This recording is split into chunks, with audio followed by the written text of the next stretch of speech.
Yes, hello everybody. Welcome to another episode of Amplifying F Sharp. For those who've never ever heard of us, let's quickly give a little introduction about who we are, what we do here. So let me just briefly share the screen. You know what? I'm actually not going to share the screen. Computer says no, but Amplifying F Sharp is a little initiative where we do live streams and we're trying to teach the F Sharp community how to contribute to open source projects. We've focused a lot on compilers and tooling, but we're open to other suggestions. And basically, I'm just gonna shortcut the introduction a little bit because I'm really excited about our guest that we have today. We'll have Martin, who's gonna present an implementation of a language feature he done in F Sharp. And you know what? Just take it away, Martin.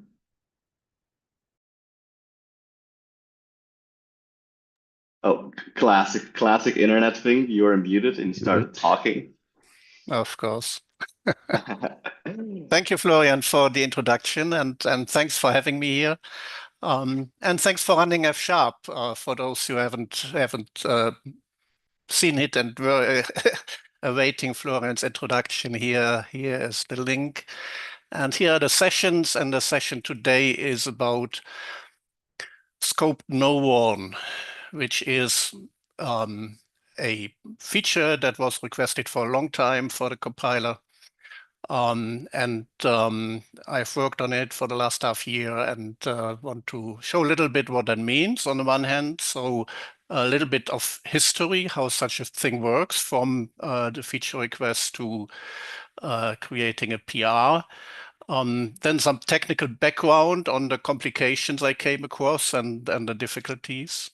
And finally, we will dive into the code and do a real review. So my goal is one, what the title here said, that it's a sort of case study to explain a little bit on what difficulties you come across when tackling such a feature.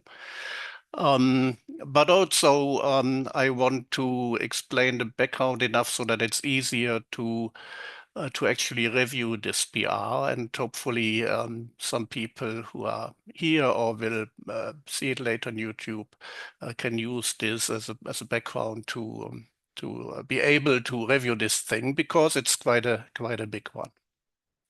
Any questions up front?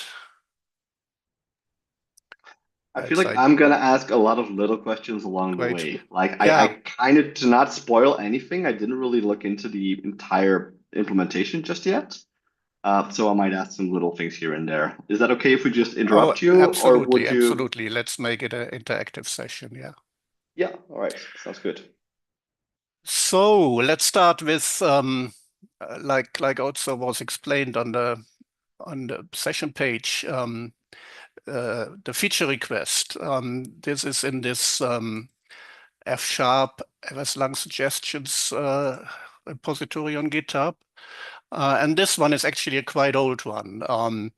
It was even there before this repository was there, 10 and a half years old. And you see that many people came across it and want to have it. Over time, lots of these F sharp veterans were involved in the discussions. And at some point, it was approved by Don, approved in principle. And also somebody made a step towards tackling it by making a first rough summary of what it should do. Because if you just see the heading here, that when you first look at it, it seems clear on what it should do. But if you dive a little deeper, you see that there are a lot of questions that need to be clarified. This person, it seemed, wanted to go further than this, but first get some feedback on that first step, which didn't really happen. But I think that is also an important learning point, that if you put stuff out that is not really ready, people know it's not easy to review it. You really have to dive deep into it, and nobody, or it's a big step to dive as deep that you can answer these questions. That's why not that much came out of this. But I think theoretically it would be nice to do it in a funnel way, right? Have just a few statements like this and then create a RFC and then do the implementation. Reality is you typically have to do the implementation to understand it well enough and then work backwards from there. Well, the discussion continued more more F-sharp luminaries came up with suggestions. Also nice, I show this because it's a very nice case here.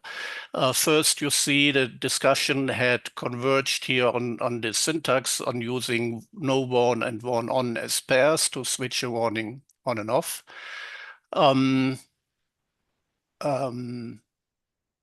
But you also see here that this happens actually in the middle of an expression, of a match expression, right? So that is quite different from what we had before for no warn that could only be put in a top level module. The discussion continued, more people shouting for the feature, and the team at some point was asking for contributor help, and I perhaps somewhat naively volunteered to tackle this. And But well, this is yeah. I kind of like want to pause you there because it always interests me when you have discussions like this. It just does feel like a requirement to just go and try things in code before you can actually move the plot forward. And these discussions tend to happen with people who just only have like a part of the problem space in their minds. Like how easily did the conversation go there? Because at a certain point, once you go deeper, other people might just not have your learnings. And how did you balance that out? If you understand what I mean. I actually so far had no opportunity to do, right? This is the first one. Gotcha. Because I created a RFC but didn't get much feedback on it for the same reasons that I mentioned earlier, right? I do understand that it doesn't happen. I would have loved to get feedback there. But except for one case that was actually coupled to another implementation, I didn't get much feedback. And that's why contributing can be sort of painful in that sense that you then do all the work, get no feedback, and in the end it turns out it was the wrong track, right? But that's a risk I think you have to live with. You cannot force the people to give feedback on those initial steps. Yeah, I'm very happy that you bring this up because this is just something I'm like very familiar with in the Phantomus project. Like a lot of people have ideas, but once you go deep enough to see how that would actually work in code, then you just hit certain walls. And it's very hard to be, discussing these things once you went as deep as you did, and then you need to talk to people who just aren't seeing whatever like backstory of all this that you saw. So I'm I'm sure not. this will still come for me, right? And that's actually why I was um, why I requested this session here to have an opportunity to explain the background, and then these discussions might be easier, or I could at least point them to this session. Yep, But that's absolutely, because also here you see it seemed to be already clear even how to implement it, right? It must be somewhere here. That's where it's being handled. But it turned out that was only a very small part of the overall problem that I had to solve in the end. mhm. Yeah, I'm just very happy that we're touching on this side of open source as well. So yeah, let's continue. I'm very curious where this is going to go. Um, it means, of course, also that I'm much more sensitive to requests like the one that I showed earlier and try to give feedback because I know now that when you are in that situation, you want feedback in those early phases, right? Okay, we were here. So I volunteered. I actually did also a first sort of proof of concept. Does it work, and do I understand enough? And then turned to the RFC. RFC is the spec of the feature. It's in this Lang design repository. But also here, for the same reasons that I mentioned, only little feedback. Even after pointing to some items that I feel might still become contentious, right? Because, yeah, for different reasons. There's also a discussion thread here, so everything that is required in that process. I didn't talk much about the overall process. It's described in the F# repo also, or in the .NET F# repo, how that works. You first enter the feature request, then comes the RFC, and then the PR. Okay, to just continue on the history, we dive deeper into also the RFC later. Next step was then a draft PR, where I started implementing, right? And I had a first implementation that worked for implementation files. I found, of course, I have to do it also for signature files. So my checklist extended, right? Then I discovered scripts are differently handled, have to deal with it. Then a big thing I will come to about the line directives and how they interact with Nowarn and Warn on. That took several steps to get there. There we had a nice discussion actually with the team also.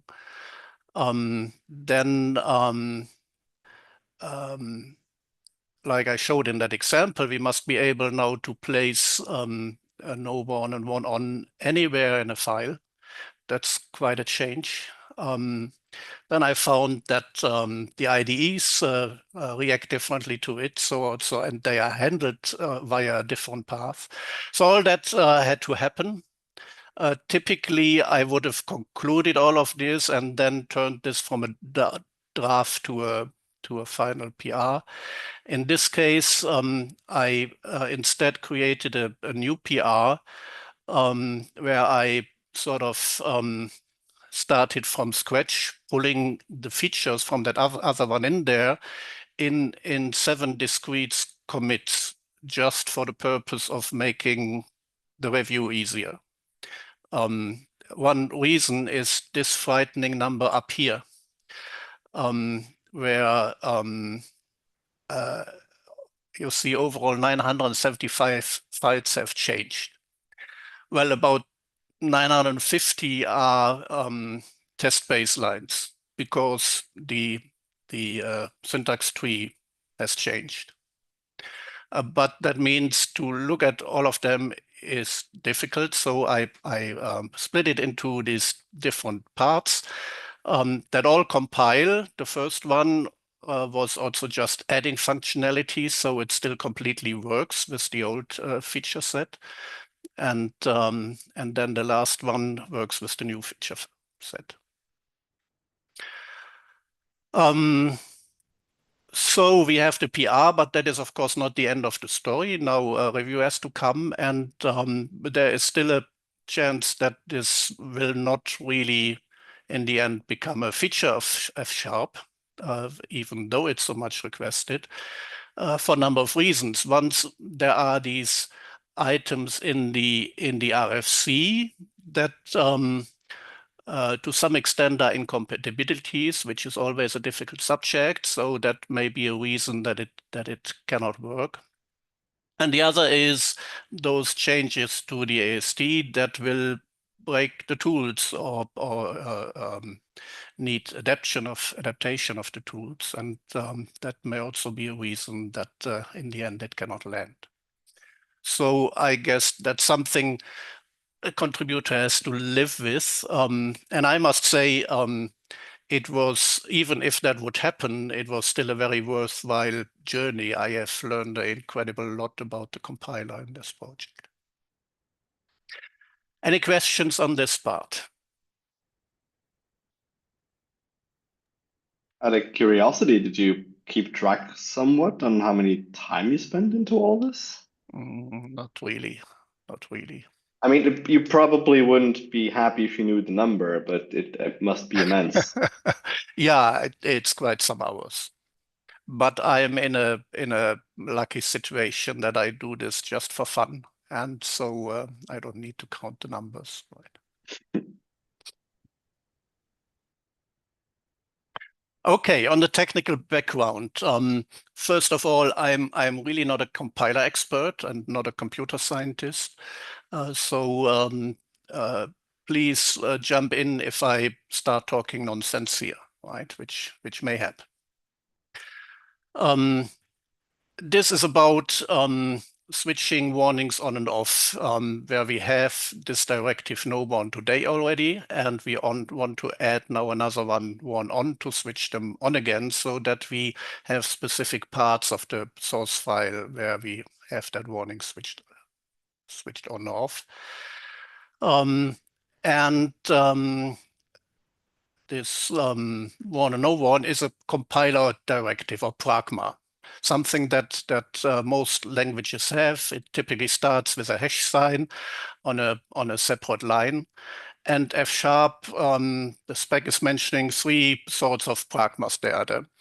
One is what is called here pre-processing directive for conditional compilation, if, else, and if, right? That is one. Then we have what is called compiler directives in the narrower sense. That includes the no warn that we are talking about here, but also these script-related directives that you know. And finally, we have the line directives that also play a role in this PR, where you can redirect sort of where error messages and debug goes for certain situations. To explain the complications, I want to go into a diagram that I've copied from and modified, of course, from the compiler overview. It is focusing here on the front end, the biggest part of the compiler with type checking and code generation, everything is just in this small box. Mermaid, which does this diagram, unfortunately doesn't have a gray out or dotted line box. We don't have a preprocessor in F sharp, right? But I still wanted this box here because I need it for the explanation. Such a project is also, to some extent, compiler archaeology, right? So looking why is stuff happening. I'm not sure. I have the feeling somehow that the lack of a preprocessor is also a little bit ideological, or sort of defense against requests for macros. I don't know. But this is the typical place in other compilers where you process those pragmas, because they are not part of the language, really not part of the source file that needs to be compiled, but just directives for the compiler. Since we don't have that in F sharp, we do it later in either the lexer or the parser. But just to go through this diagram, the source code flows into the tokenizer, and from there later into the parser. These two are built with the help of the tools fslex and fsparse. David has done a great presentation on those, also on available on amplifying F sharp, which take a specification like these lexer rules, and this program turns them into a source file, which gets compiled and becomes part of the compiler. And similarly for the parser with fsyak. We have a special situation here that between the parser, the lex and the parser, we need another box, that is called lex filter in the compiler. That was initially, I guess, not there because F sharp was coming from ML and just a white space insensitive language where you could send the tokens to the parser with a context-free grammar, and it would just work.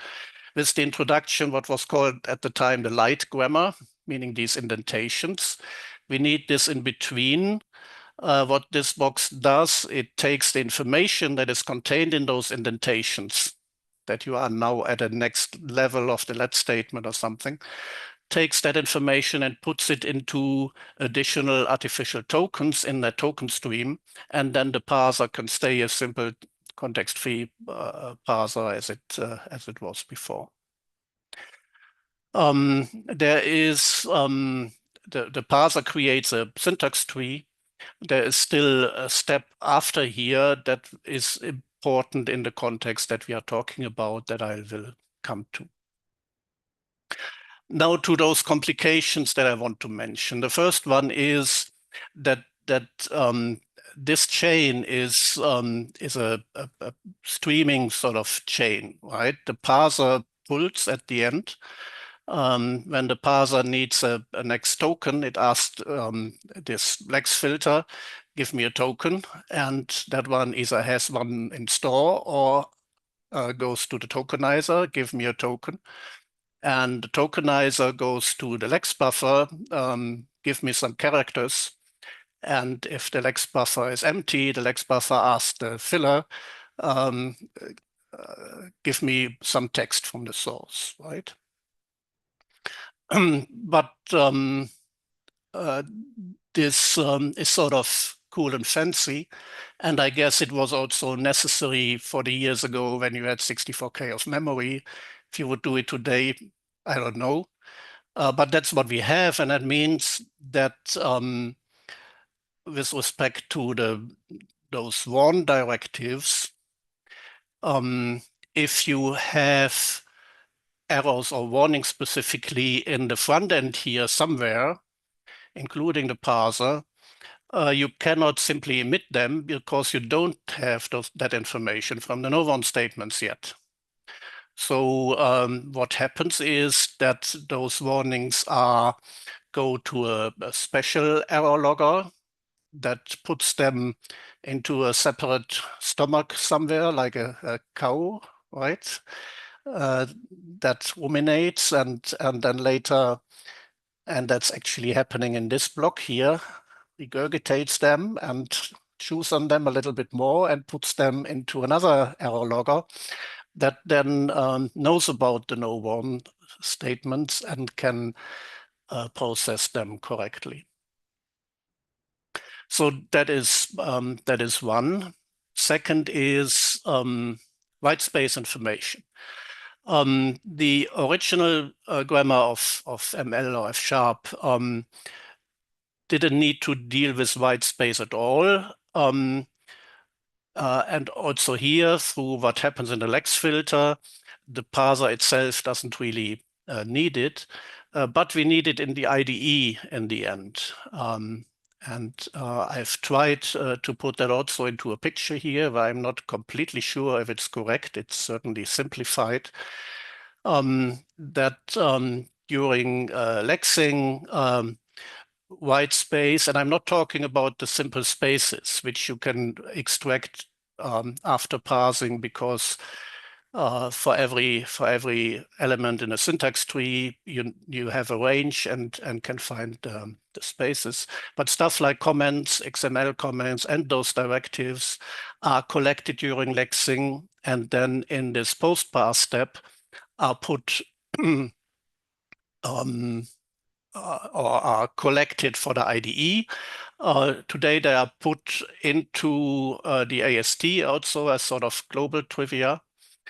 And as far as I understand it, this path is happening for VS Code Ionite. And there is another path to do this for Visual Studio, which uses what is called service lexing to deal with these white space details. Oh, I have to show my. No, I don't see myself. My nice cup here. Beautiful. So that was another piece I had to deal with also to put those new directives through service lexing. So that is one. Another one is that, as I said, we don't have a preprocessor, so we have to do the processing of those directives in the lexer or the parser. For some, it's done in the lexer, namely for those preprocessing directives and the line statements. And perhaps I can quickly look into that because we will need it later.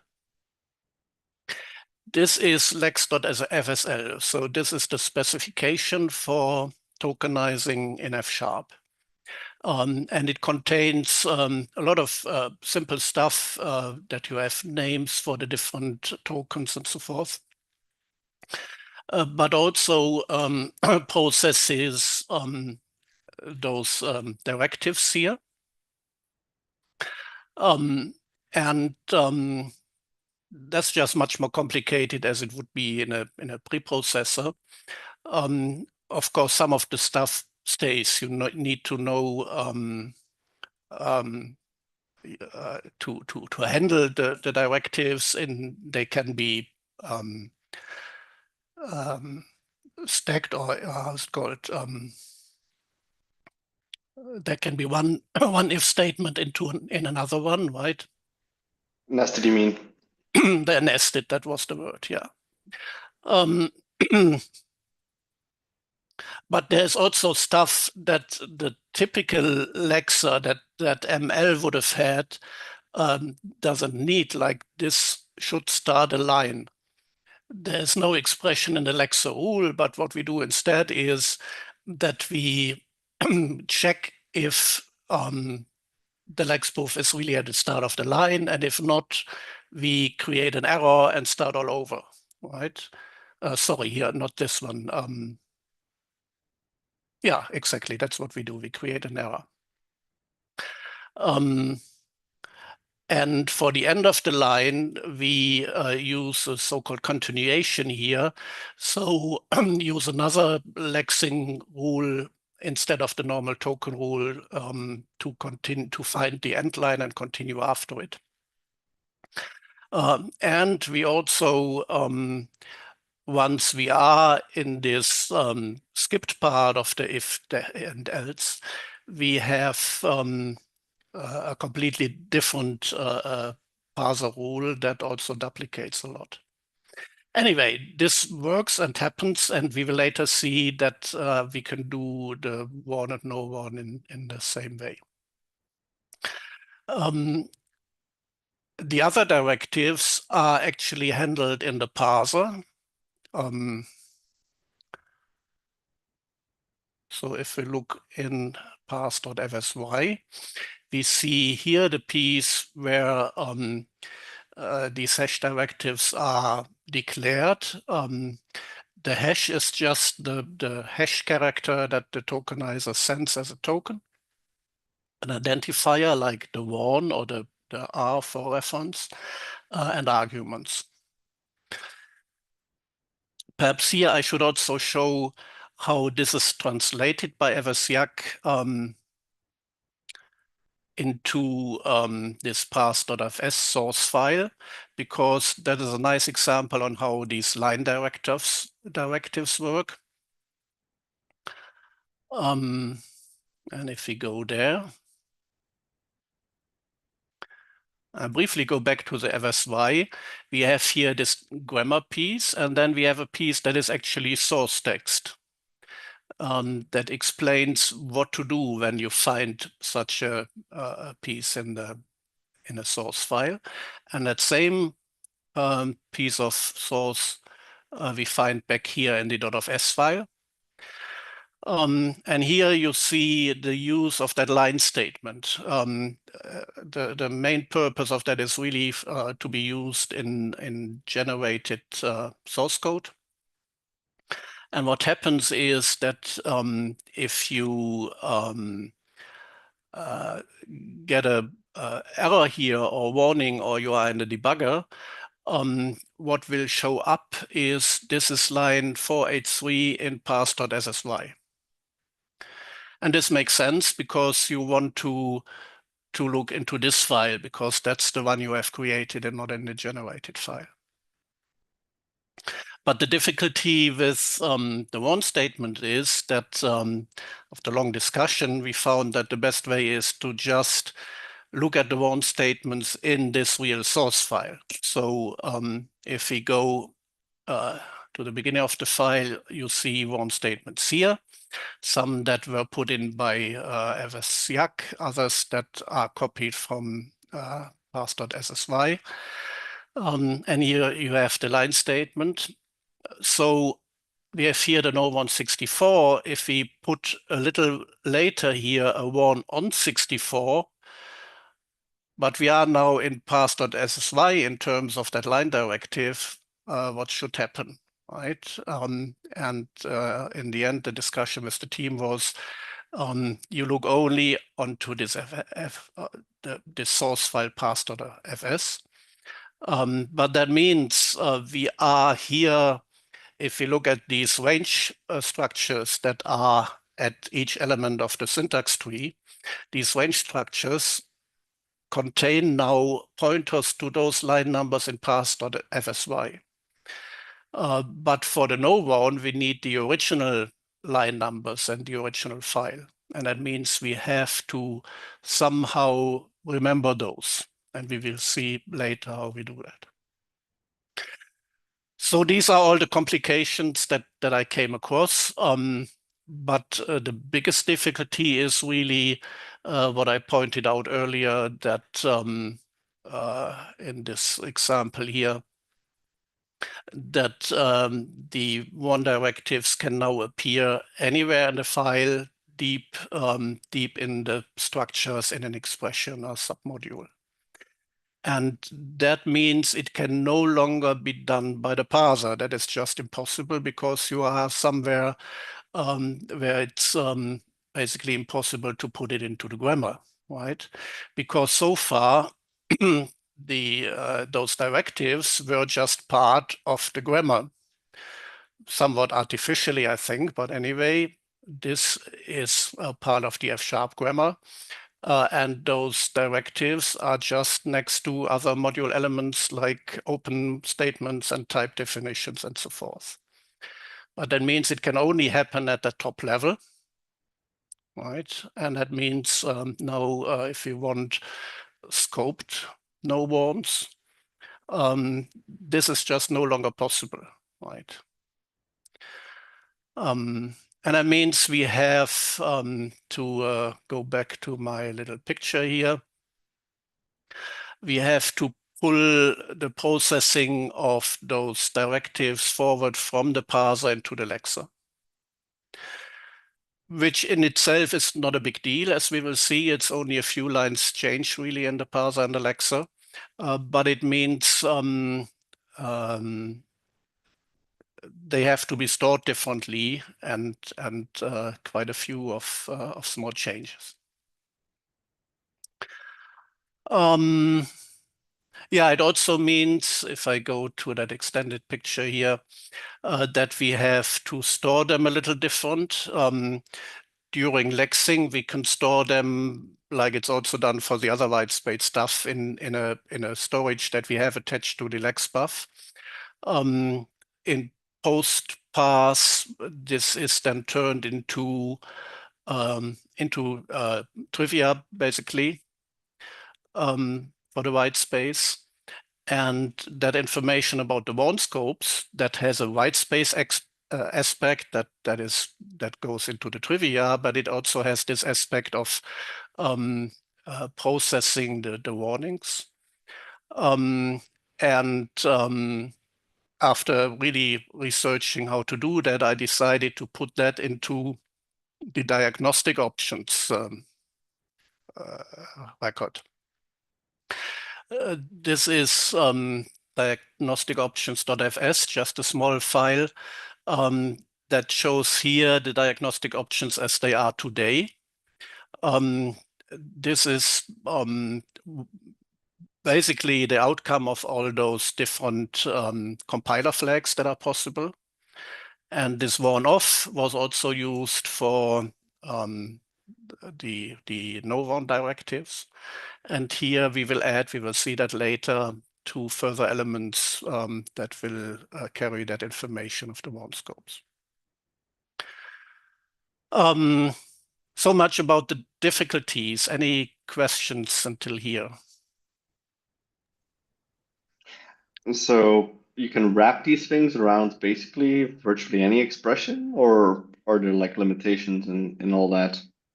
You can put it anywhere in a source file in a separate line, the warn directive and the no warn and the warn on.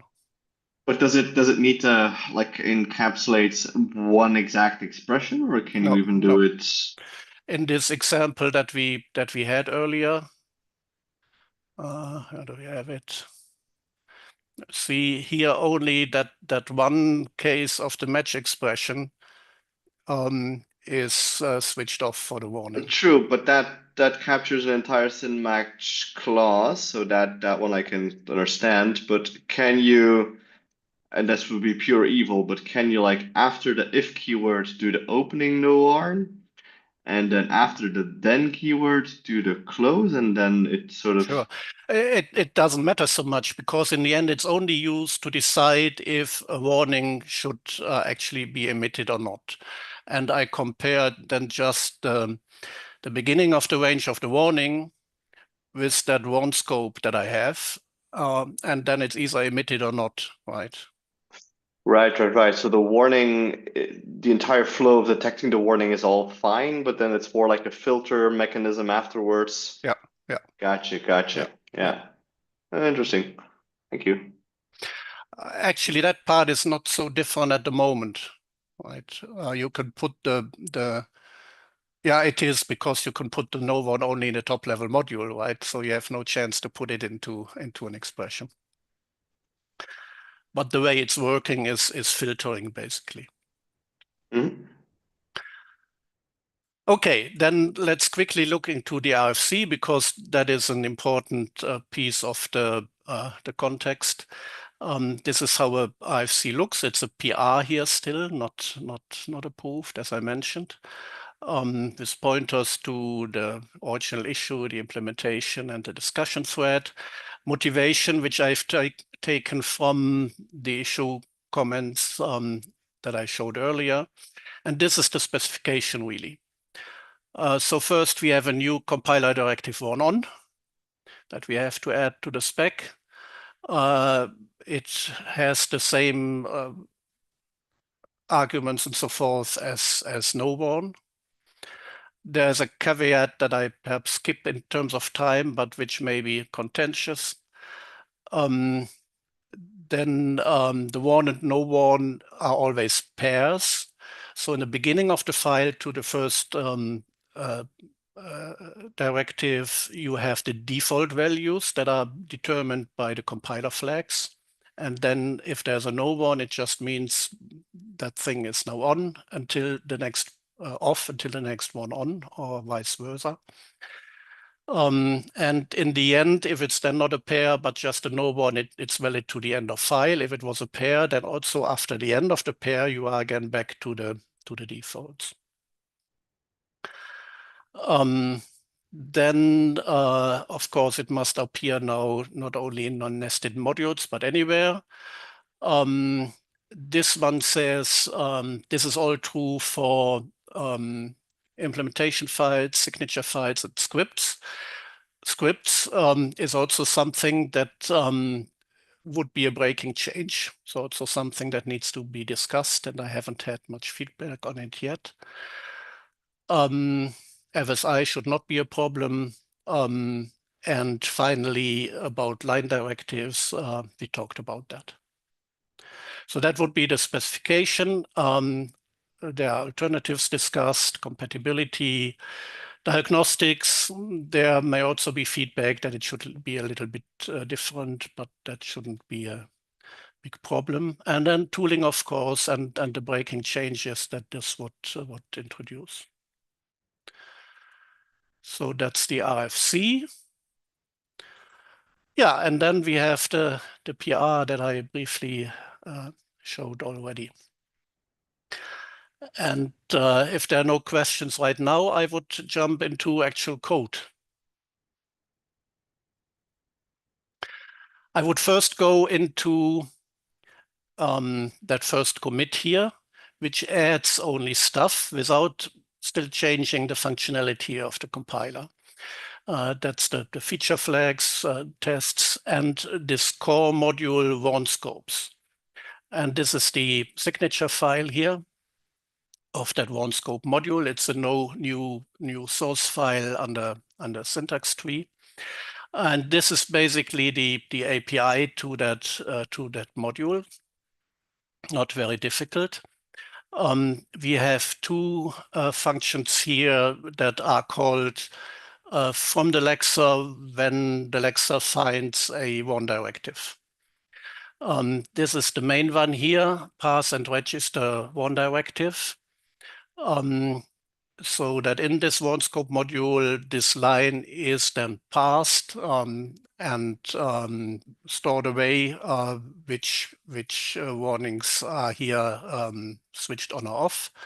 And for the reasons that I've mentioned, we also need the information about the line directives. That's why we have this function register line directives. So those two are called by the lexer, and we will see that in a moment. Then we have here function merge into. That's called in that post parse step. And in this function, everything that we have stored during lexing, which came from these two functions, all of that is being processed into what I call then warn scopes and put away into the diagnostics options that I showed earlier, called merge into, because the diagnostic options stay during the whole session of the compiler service. So for every file we have, in post parse, this function would be called, and the warn scopes of that file would be added to those that are already in diagnostic options.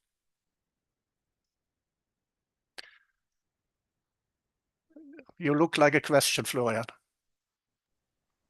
Yeah, I'm already a little bit jumping ahead, but I was like thinking what would happen if you want to like have these things they have in, well, the warrants are in weird places, and then we kind of format the file. I'm already kind of thinking about what happens there. But I'm jumping a little bit ahead, so I don't know exactly how you're storing them in the syntax tree. But And after formatting, you would anyway compile again, right? well, after formatting, you need to reinsert these warn directives. Oh, you are That's sort thinking of, of Phantomas now. yes, exactly. Yeah, yeah. That's shouldn't be a problem because there are two things. First, it's stored here in the diagnostic options as for the actual processing in the diagnostics loggers, but also they are put into the global trivia, like where you also have the XML comments and the Well, comments. the information is stored there, but we have the And same problem. you We can have the same reconstruct problem. them. You can reconstruct them from that information.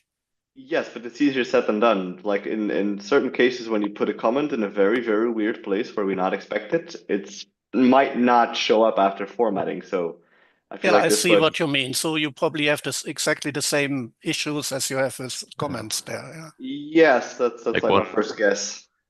one example would be if the formatting would change the lines, we just can't copy paste the AST information with the no warns into the formatted code because the lines could have changed.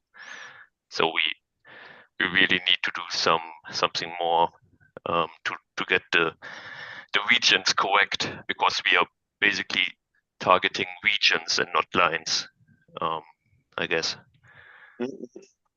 We would sort of need to like pick a close neighboring node of the no warn and then just sort Mhm. of assign it. And if we drop the ball there, you would probably miss one of those pieces. The same happens with comments as I mean, it's gotten a lot better, but it can still like in theory happen. So I was already kind of wondering off like how that story is going to play out. Yeah, yeah. Oh, sorry about that. No problem. Yeah, I was in Warn scopes.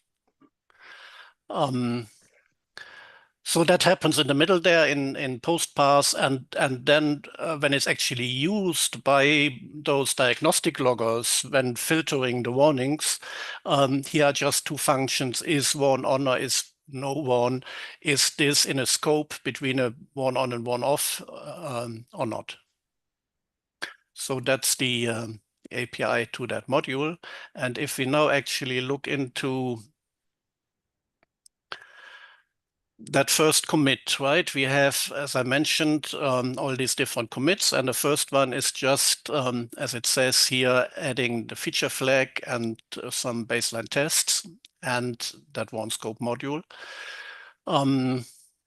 Here I had to add this file to the nullness section of the Fantomas ignore, right? That's a section that really should be, that whole section probably be removed now as soon as Fantomas can do the null stuff, right? That was all here. Then we have the release notes for both the service and the language. We have the name for the text for the feature and some new warnings that have to go into fscomp.txt. We have the new modules in the project file for the service. Here are the diagnostic options. Yeah, as I mentioned already, I got a first review this morning and some questions. But here you can see what I added here, right, to what I showed earlier. That is a flag that tells me if you're actually dealing with warn scopes or if it's an earlier compiler version. And then just a place to put those data or store them or make them accessible, the data that I was talking about. So in that post-pass step, they would be connected to this place so that we can access them later in the diagnostics logger. And I understand that it would be nice to keep it immutable. I think there are good reasons to do it that way, but that needs to be a discussion that would still happen.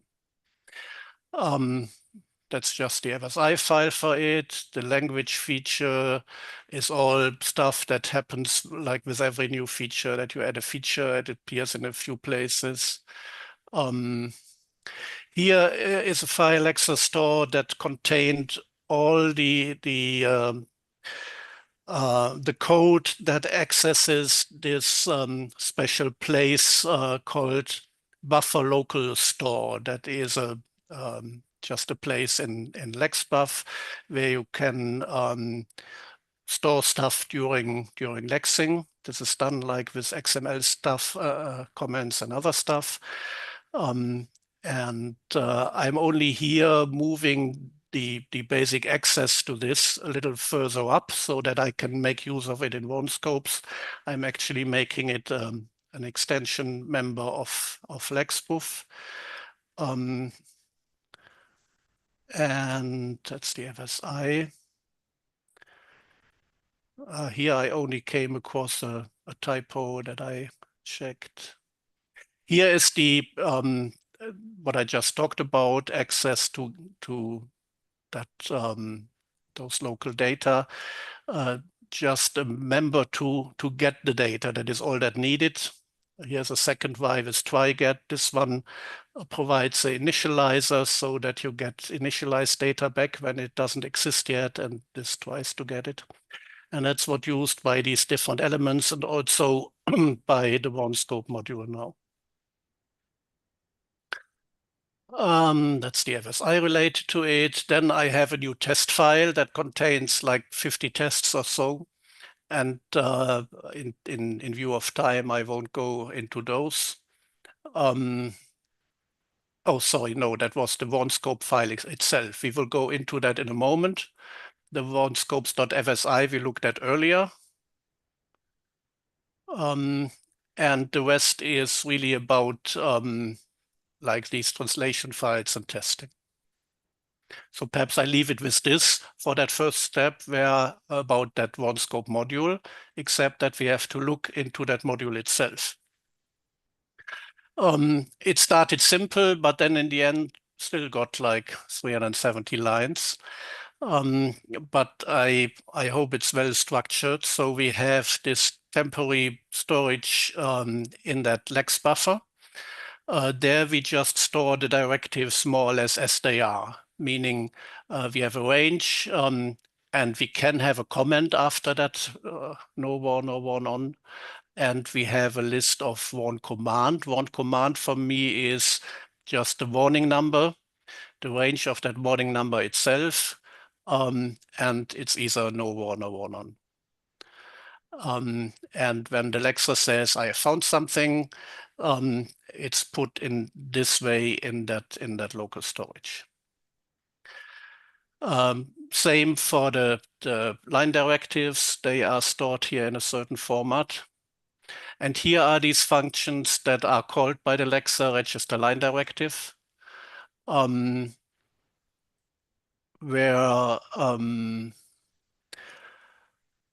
I store the original line, which I can still find in the lexbuf, right? In this file, in the case of parse.fs and fsy, it would be the original line in the parse.fs, right?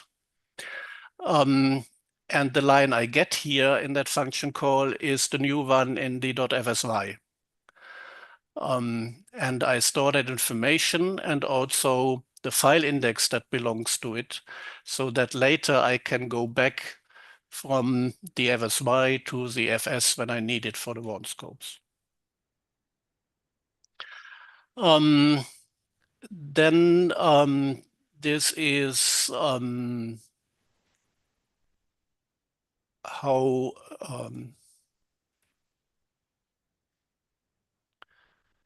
I'm not sure if the heading is correct. Let me see.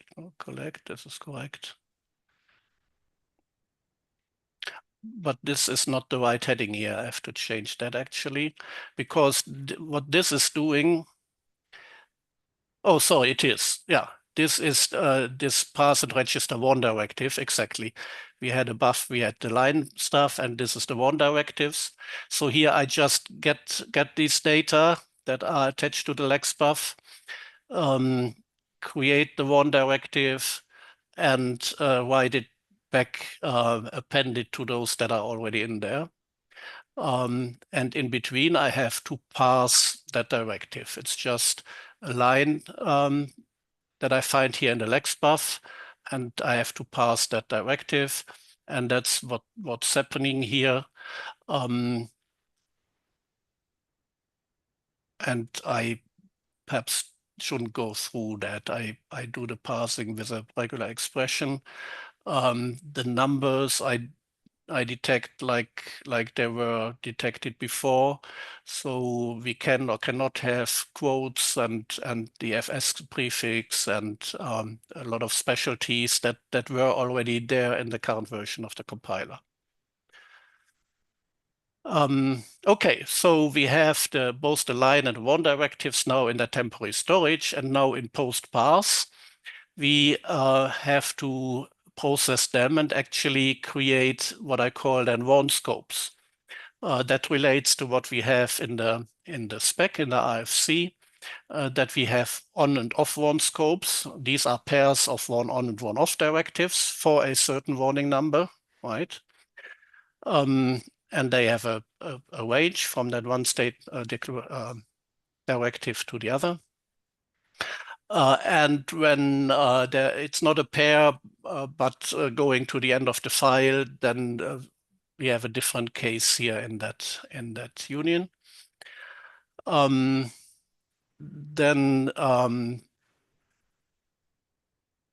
in the diagnostic options where I store it for later use in filtering of the warnings, we have this data structure warn scope data that includes these warn scopes, just a map actually of all these warn scopes, and those line maps which map from the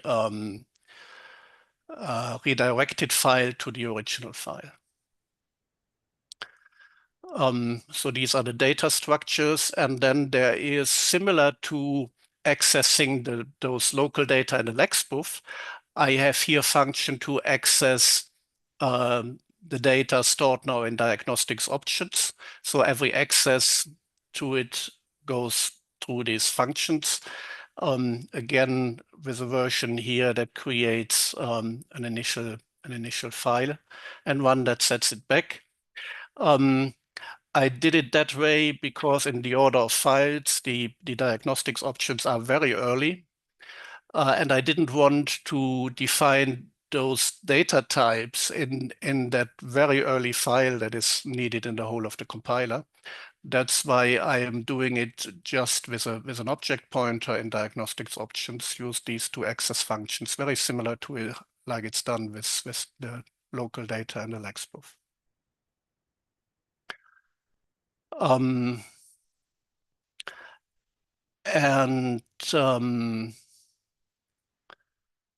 So these are the data structure and the data access, and this is how it's really being done then, this merge into function, which takes the directives, which is just the one on and one off, and turns it into those Warn scopes, into these definitions of pairs or open Warn scopes. And I guess I will skip that right now because that is something one can just go through. And finally, we have these two functions, is Warn on and is Warn off, which take a warning number and the range. They take a warning number and a range option actually, so that in the diagnostics logger you can look at a warning which has a certain warning number and a range, and you can send it here to check, is that now inside such a warn scope. That is the core functionality that I added in that first commit. The second commit, I see we have an hour, Florian. How do we deal with it? Do we do a bit more or stop here? Or? I'd say we do a little bit more. Feel like we're building up to something, Good. so that might be maybe a lot of fun. Okay. Maybe just one little question before we jump ahead. You seem to be doing some parsing about the actual line that's coming in to detect the numbers and whatnot. And you mentioned a regular expression. I'm a little lost how that's not happening in tokens in the tokenized phase, or is the individual line not tokenized? I guess we right now come to it because that's what I wanted to show here in commit 2. Oh, gotcha. Changes to lexing and parsing. Yeah, go ahead. We skip the service lexing. I come back to it. And also the FSI of it, and look into lexing. There are two places I changed a little. One is where the line directives are being detected. So that's how it's done today. And I basically added just this one line here where I call this register line directive function that we discussed earlier. This line is just extracting the file index out here because it's used by both. So basically this one function call that I'm adding here, so that next to what happens anyway with the line directives here to change the line numbers, we also register it there so that we can later on map those scopes back. The other change is here, and perhaps that is where the directives are actually recognized or detected right now, and perhaps I go into the file itself so that we can really better see it. This is around line number 1080.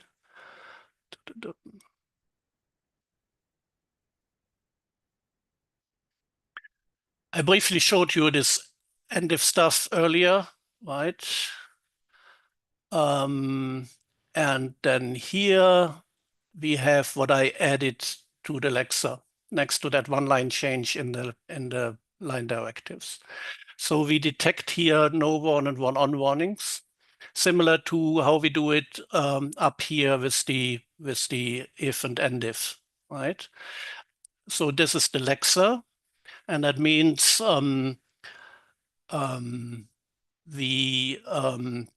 pass here, like with the if also, there can be white space before, and then this directive, and then anything after. We again have to deal with line end by discontinuation here, right? And we also have this should start line. So that means effectively we have a single line that has space and then the directive and anything after. And that's what we actually send to here with this function call to the warn scope module.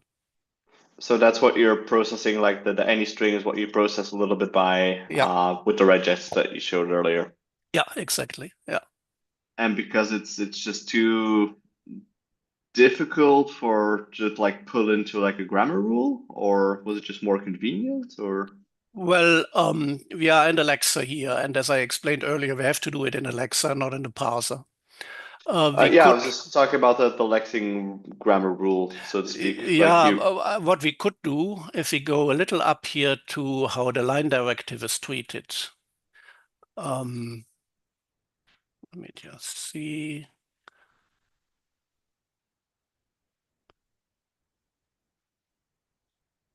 Yeah, this is where the line directive is treated, right? Mhm. And there actually this line is being parsed, which is quite complicated to do in the Lexer because you have to pull in those Oh, I new see. words and tokens, right? So you Mhm. can do that, but it's quite complicated compared to how I can do it when I just get the full line as I have it here, and then do the rest separately. Mhm. There are these complications that we have everywhere, like for the sake of the service lexing, we have, oops, sorry, it happened here. For the sake of service lexing. Where was I? What was the line number? 1077. How did I jump here?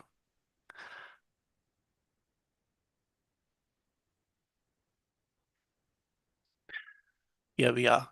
For the sake of the service lexing, I have to send a token just for this case here where the skip is, I always have to think where it's off. I have to send this token into the service lexer. During normal parsing, that does not happen. Then I just continue with that end line here. Yeah, and the line continuation I also have to do very similar to how it's done for the if and end if statements. So this is the addition to the Lexer. And then going back here. So this we have dealt with. In the parser, it's even less. This is the new token that the service lexing needs, right? That appears in the, or has to be defined actually here in the parser.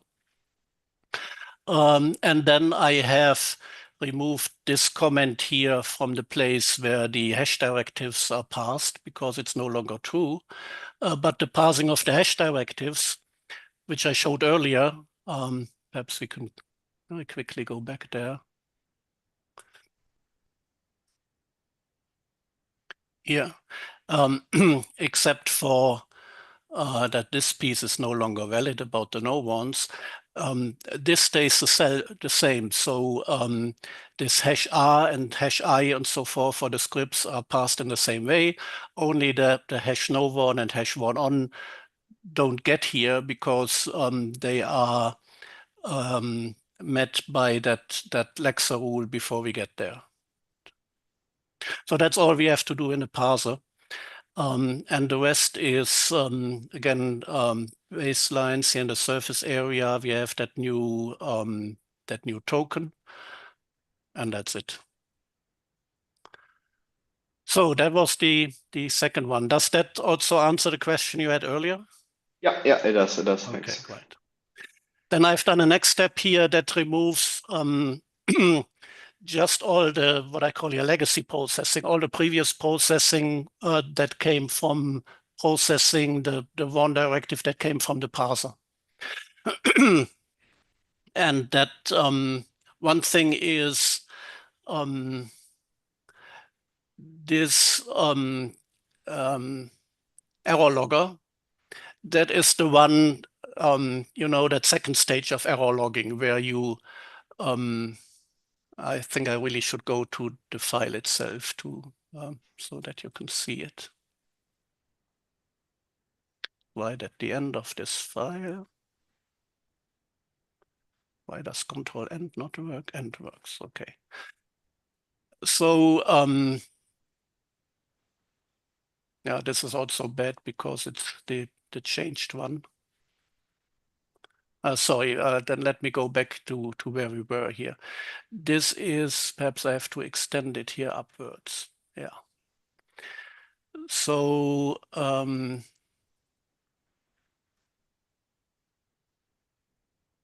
here we are. This is a diagnostics logger that was called diagnostics logger filtering by scope pragma. Scope pragmas was the data structure that was used previously for those Nowarns. By the name, I guess that somebody long time ago had the intention to make it actually scoped, but it was used and actually only for those open-ended Nowarn directives. What changes here is basically the name. I've called it now.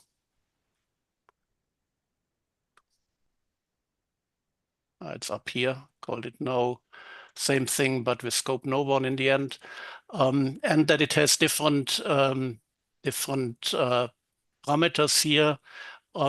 This needed also those scope pragmas. That information is now in diagnostic options. There was also a funny flag that said, really don't use the scope pragmas most of the time.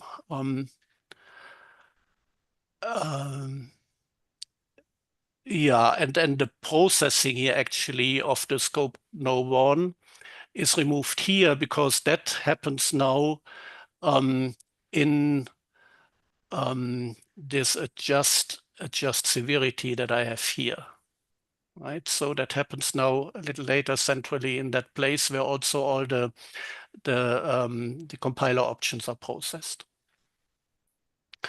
That is just the FSI file related to it. Then a big one is this one, parse and check inputs. That's where, say that's the umbrella around the parsing that contains also this post-parse step. There we had functions like get scope pragmas for hash directives. Right, that's what now is in my merge into, where the hash statements are taken and are converted into something that can be used by the error loggers, but this is now done differently. Same here for the signature files. Then we have changes here because we don't need the scope pragmas, so it's only an empty list here. In this step and in all the steps in the first 5 commits, I didn't change the structure of these data structures. because that immediately gives that whole, those 900 BSL changes, right? That's why I just have then empty lists in there. Again, scope pragmas, that's all related to it. This is now in the midst of where the parser is called. Go a little bit further down here, and then we see that here, that is the call of the parser, because the parser has this function implementation file, and calling that function means parsing the input according to the grammar that is behind that function. And the same then a little later for the signature file. Here, nothing really has changed except that we can simplify that. Here, the result, the input, needs to be stored in a variable to use it then at this point a little later, just to get something out of it. Yeah, to get or to put the scope pragmas into it. So the scope pragmas are now made part of the AST basically, right? Which is a little questionable because they are really just meant for the error logging and nothing else. And as I store that now in the diagnostic options, we don't need it here. So the rest stays the same. Yeah, you see here, for example, that oh no, this is an error logger, and we don't need the one we discussed earlier, right? And we don't need to put the flag and the scope pragmas into it anymore. This is also an interesting function here, process meta commands from input. That really looks like somebody was proud of, you know, sending functions around and making it a little complicated. This processed a number of things in parallel, the warn directives and the hash reference directives and the load source directives recursively through scripts that have them in there. Yeah, we don't need, if we stay with the spec if we have it now in the RFC, we don't need to do it for the warn directives anymore. So that whole all becomes just a little simpler. Yeah, that is all related to this. Yeah, that was parse and check input and the signature file related to it. Scripts are a special thing. I mentioned that in the RFC. I propose to handle scripts now in the same way as normal source files. Right now, actually, with that mechanism that I just pointed to, all Nowarns are collected from all the scripts that are called in a load. And that means if you have somewhere a Nowarn in a included script, that is also valid for the script you are just in there. I yeah, just don't know if there is any content reason for it, but in any case, if we change that, it's a breaking change. If you don't change it, then there is really no good way to deal with warn and no warn. So I see these two options: either have a breaking change or say that in scripts you don't have that new functionality of warn scopes.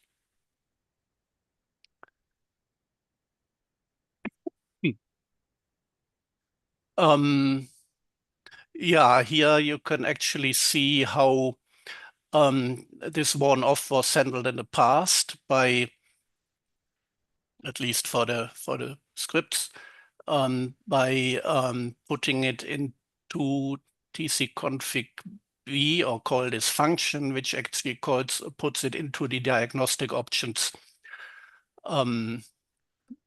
that are also part of tcconfig.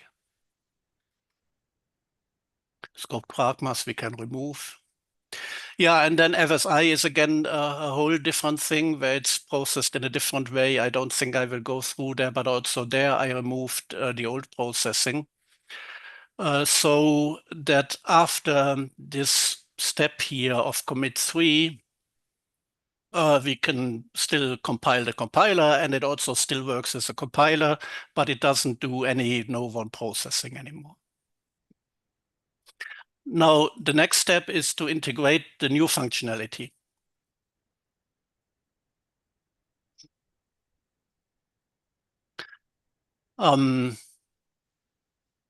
Let me see what are the most important parts.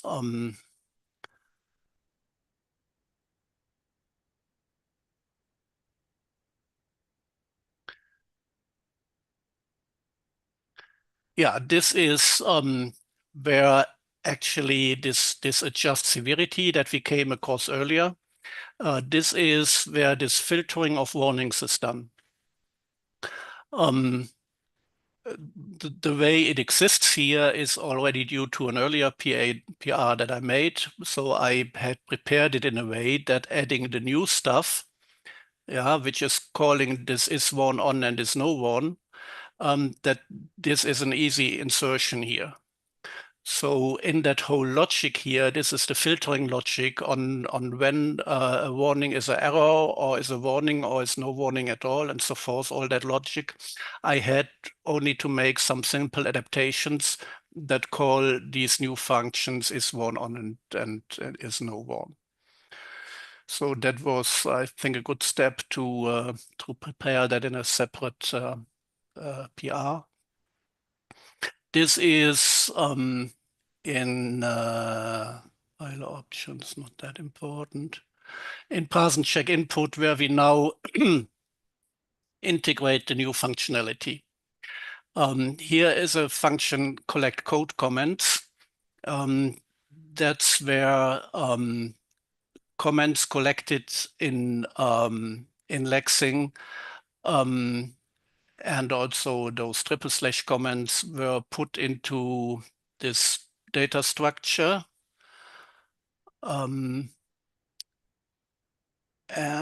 let me see. The only thing here is that these triple slash comments were taken out of that store here, one level higher in the post parse, and I just simplified here. So that's not important at this point. Here is a function that I needed to add get submodule ranges, just for the sake of creating legacy error messages if we are in a old compiler mode. So if we have language version that is before the introduction of warn scopes, we have to create the same error messages that we had before. And that means if we have a no warn or warn on inside a submodule, we have to create an error, and therefore I need these ranges, and I process them in the warn scope module. And this is where this central function merge into out of the warn scope module is called with these ranges that I just mentioned, and the lexboof that contains the temporary data. Here we have the trivia that are so far just the conditional directives and the code comments, and later we will add the warn scopes here.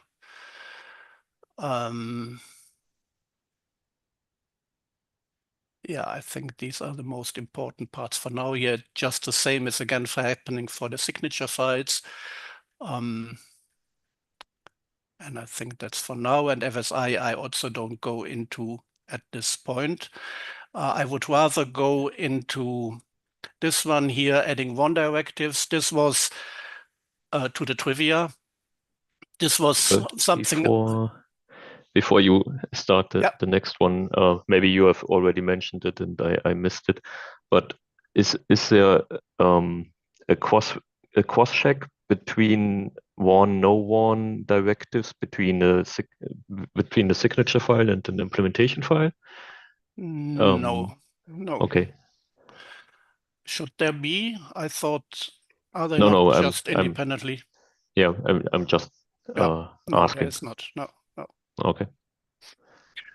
I became aware of that whole trivia part, or that say that it's related to what I'm doing here only rather late. But it became clear to me that I had to add information about those WARN directives into the trivia. And that's what's happening here.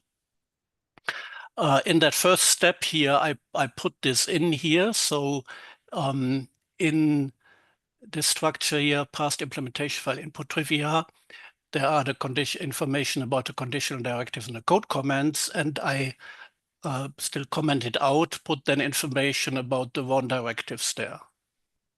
I haven't activated it here yet for that reason that I mentioned earlier, because it would immediately introduce 950 baseline changes, right? And I wanted to keep that back as long as possible and do that only in the next step.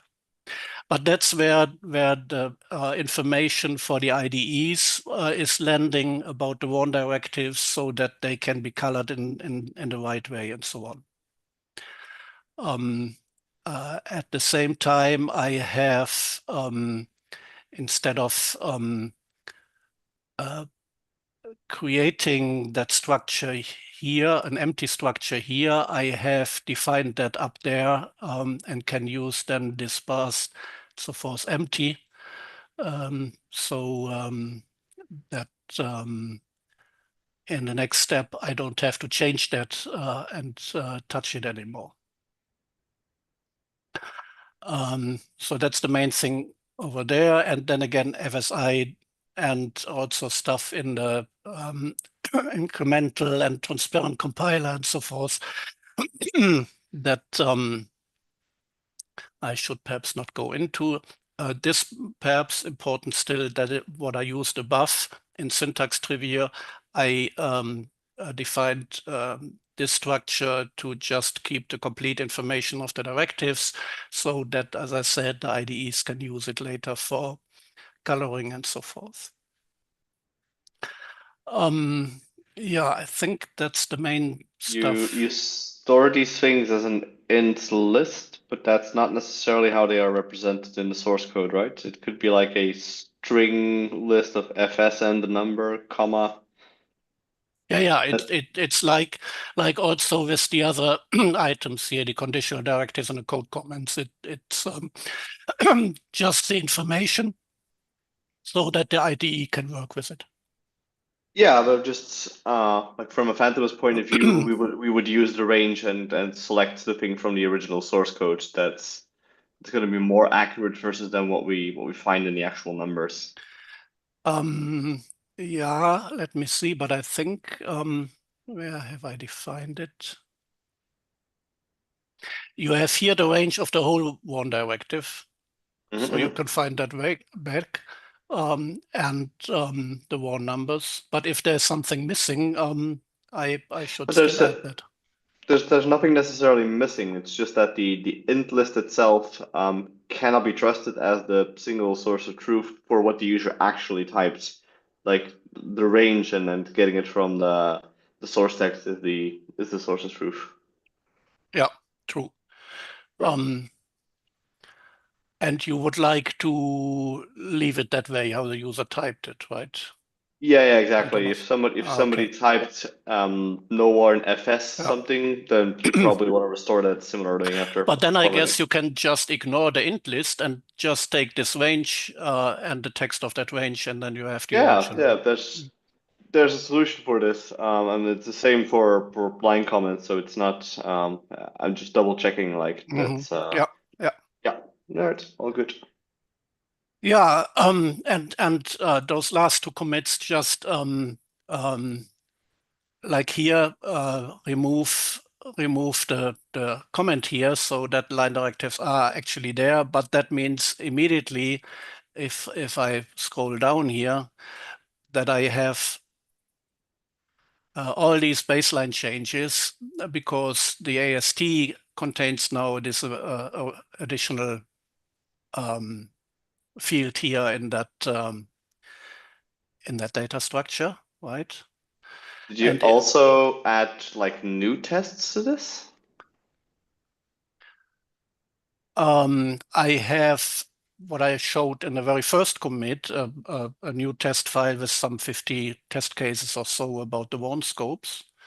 For the baselines here, I'm only changing the baselines.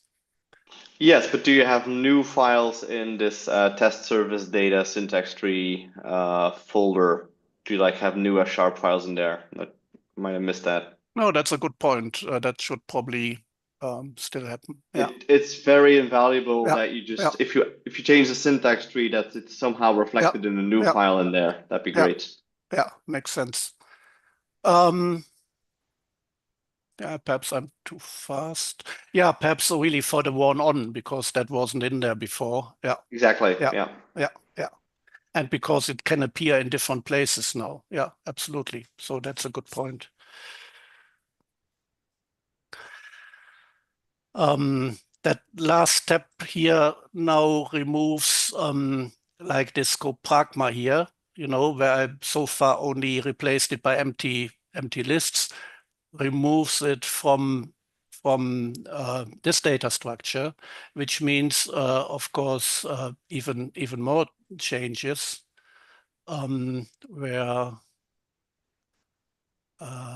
do we see it in the baselines?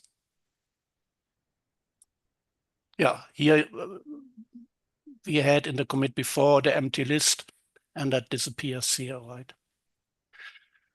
I think this is the most important pieces, perhaps,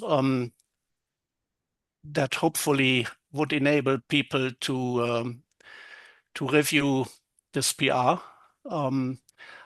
I hope it was useful. I hope also there will be people now that actually review it and bring this forward, and that we get through these remaining discussions that certainly need to be led and will lead either to a new feature or to the conclusion that that it's just not doable in F# if we want to stay compatible with the past.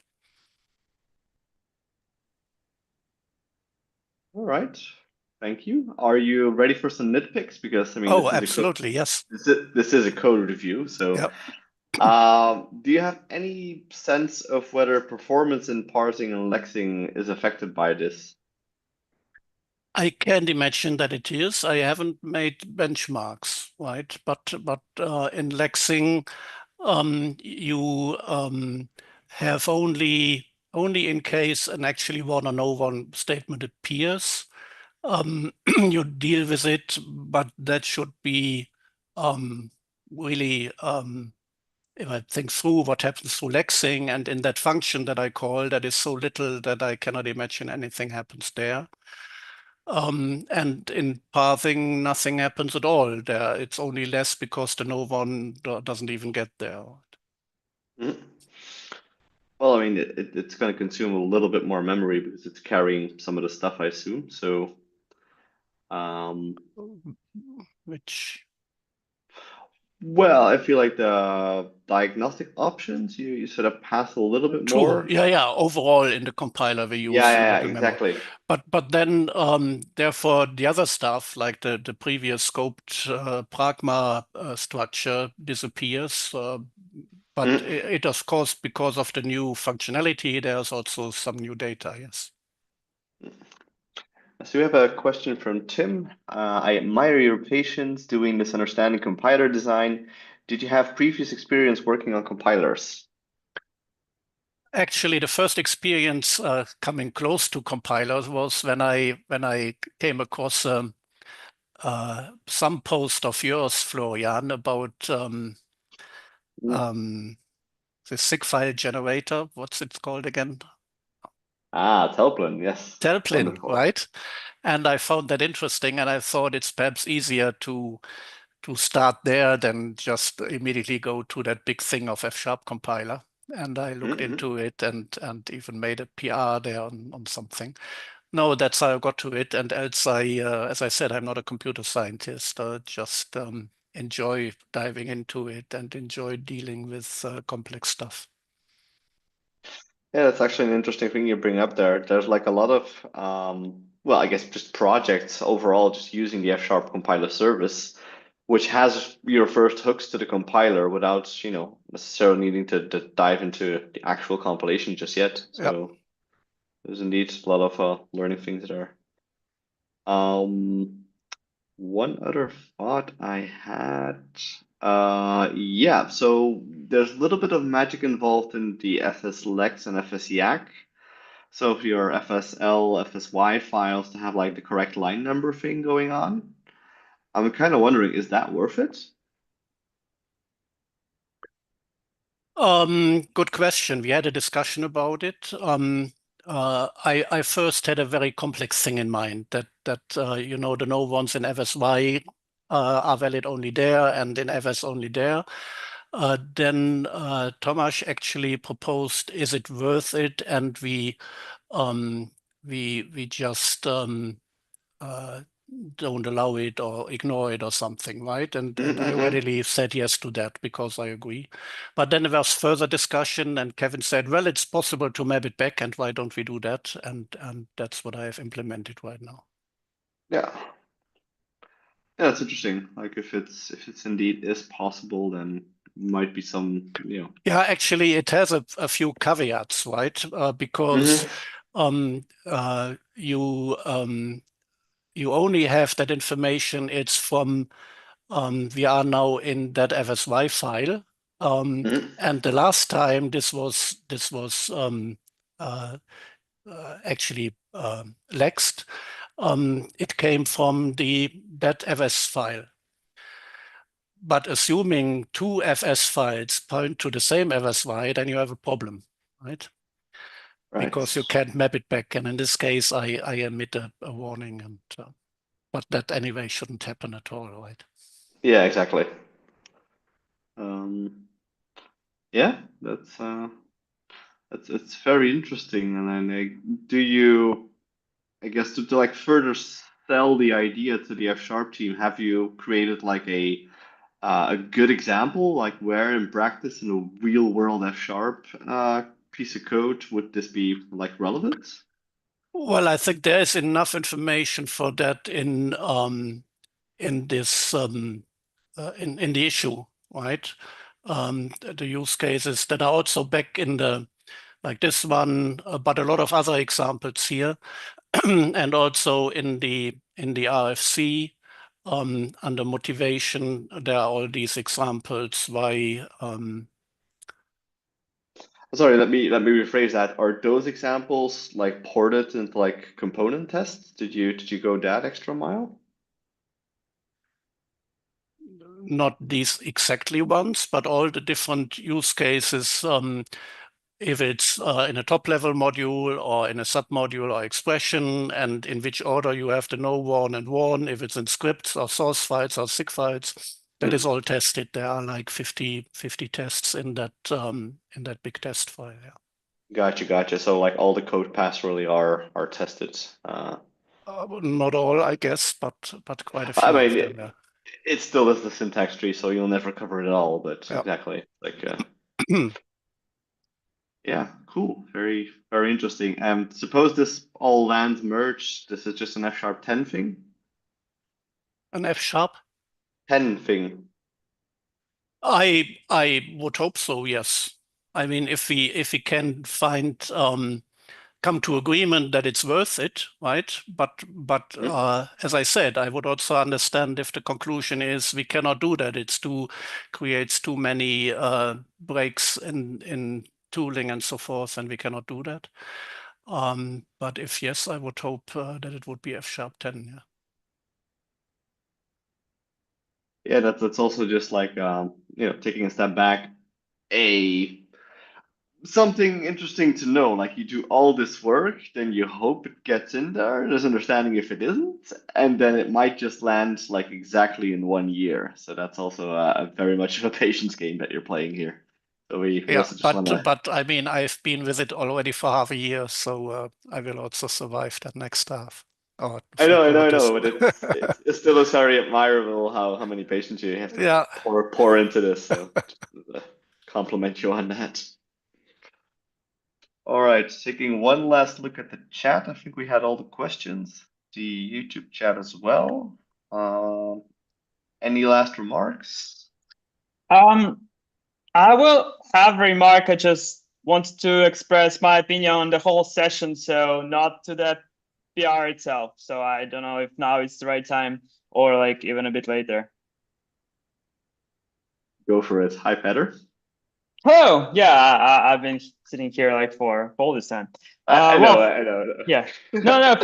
First of all, thanks a lot. Well, mostly for the patience and doing all this work. That's like a big deal. It's a big thing, and it's like a wanted thing in the community. So like, thank you for this. I wanted to share like the maintainer's perspective. I don't want to speak for the whole team because like I'm not the whole team and we have different perspectives. So I shared a bit of the like feedback on the PR itself.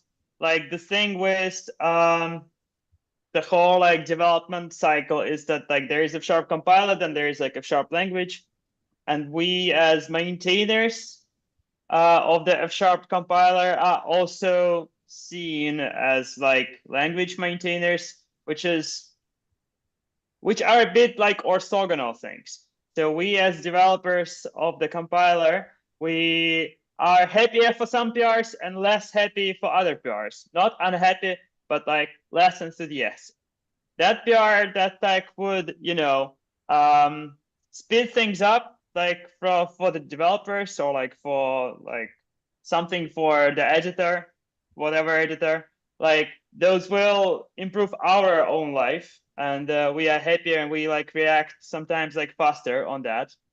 So and on the other hand, there are PRs that are supposed to implement just like language features, so which technically just like add more things to the compiler that we should like think of, and that's totally valid. We also want that. It's just that we are more paranoid about that, and it's more about like finding the time and capacity to review that.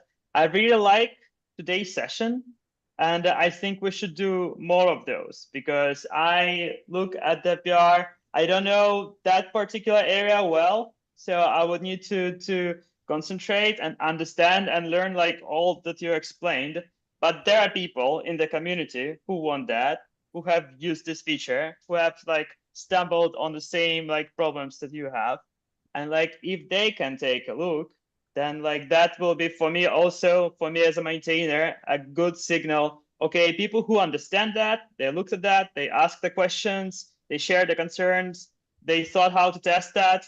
I see this work been done there, and I'm much more like confident about like the whole thing brought in, and also happier for the community and so on. So therefore, I think this idea of like community reviews is generally incredible. That's really helpful. We have a few more PRs that like deserve this.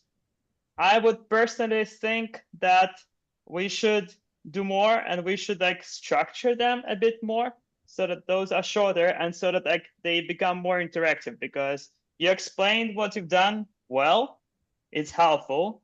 What misses a bit is actual actual feedback. So we didn't have like much questions from the community. Hey, like, have you thought about this case? Have you tested this? Have you like tested that? So I imagine we could do those sessions a bit like shorter on the descriptive side and a bit longer on the interactive part of it, as in like, hey, what have you tried? And what cases have you thought of? So that would be beneficial because that would actually like produce some output for the PR, something that you can like work on now, because now the ball is still on the side of like community on us, it's still on us all to look at that and give you feedback. If these sessions could produce already some feedback for you that you could like work on whenever you have time, that will be like even more valuable. So that's just my opinion on how these community reviews can go in the future. So I was curious what happens today, because like we haven't done that yet. So, and that's my opinion here. I just wanted to share it. Yeah, thank you. That's interesting. I guess what you're kind of hinting at is that it could be interesting if people already like check out Martin's PR, do a little build of the compiler, and then just really play with this up front and come up with some cases to discuss. Or that would be extra awesome. But like, you know, even like general like high level questions about like the scenarios that can already like pop up during like such discussions.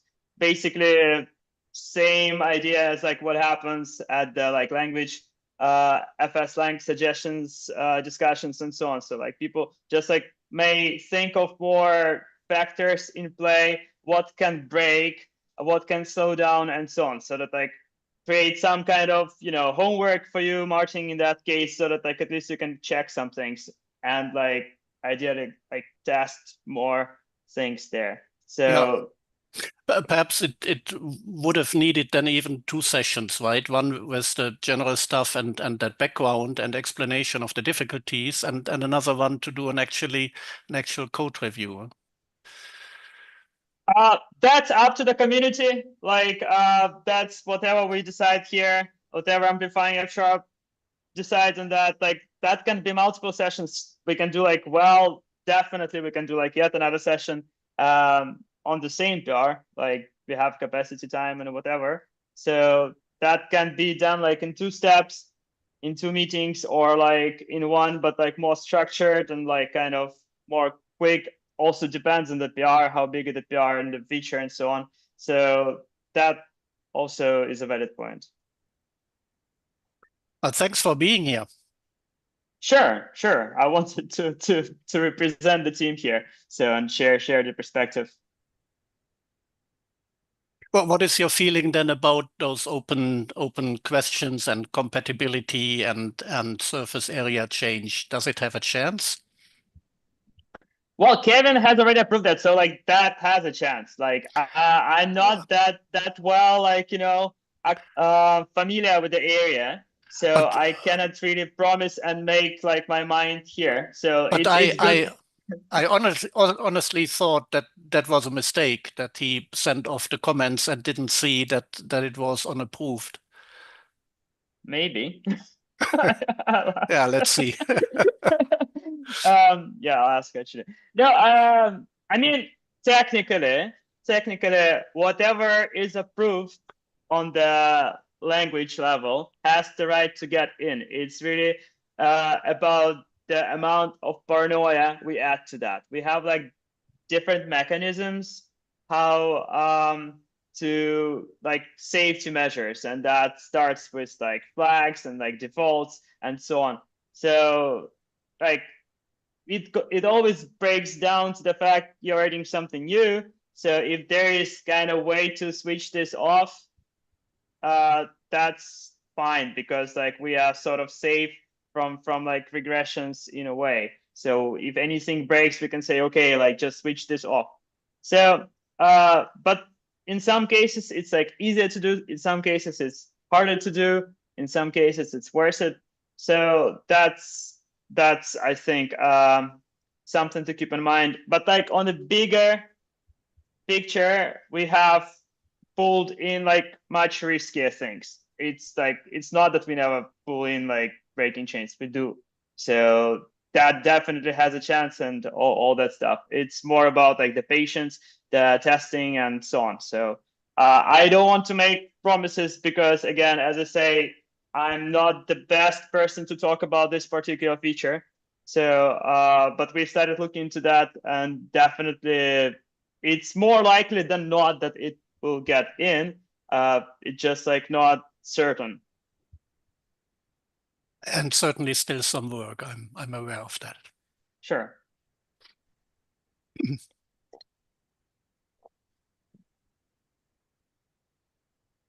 All right, thanks. I suppose we can just give this a little rest and then see if we want to pick this up again, do another session.